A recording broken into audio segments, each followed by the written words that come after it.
गजा में युद्ध विराम को बरकरार रखने की कोशिशें जोर पर हैं।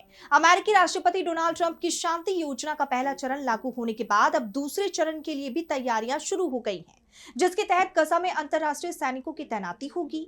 और इसी सिलसिले में अब इजराइल और पाकिस्तान के बीच बैठक हुई, लेकिन गजा में पाकिस्तानी सैनिकों की मौजूदगी को लेकर कई सवाल खड़े हो गए हैं कि क्या वाकई में गजा का पुनर्निर्माण हो पाएगा। पूरी खबर क्या है, जानेंगे इस रिपोर्ट में। गजा में युद्धविराम के दूसरे चरण को लागू करने की तैयारी शुरू हो गई है। खबर आ रही है कि पाकिस्तान गजा में 20,000 सैनिकों की तैनाती करेगा। मीडिया रिपोर्ट्स के मुताबिक पाकिस्तान के सेना प्रमुख जनरल असीम मुनीर की इजरायली खुफिया एजेंसी मोसाद और अमेरिकी केंद्रीय खुफिया एजेंसी CIA के सीनियर अधिकारियों के साथ कई गुप्त बैठकों के बाद ये फैसला किया गया।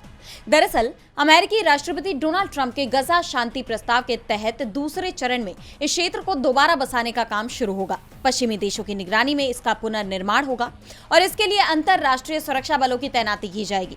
इस्लामिक देश अपनी अपनी सेना भेजने की तैयारी कर रहे हैं, लेकिन इजरायली PM नेतन्याहू ने तुर्की की सेना की तैनाती से इनकार कर दिया। उनका कहना है कि तुर्की हमास के करीब है, इसलिए उसके सैनिकों को गजा में भेजना ठीक नहीं होगा। ऐसे में क्या पाकिस्तानी सेना की तैनाती गजा के विकास में मददगार साबित होगी? सवाल ये उठ रहे हैं क्योंकि पाकिस्तानी सेना का इतिहास फलस्तीनियों के साथ अच्छा नहीं रहा है। 1970 में जॉर्डन में पाक सैनिकों ने 25,000 फलस्तीनियों की जान ले ली थी। ऐसे में क्या इस बार पाकिस्तानी सेना फलस्तीनियों का साथ देगी? क्या फलस्तीनी लोग पाक सेना पर भरोसा कर पाएंगे?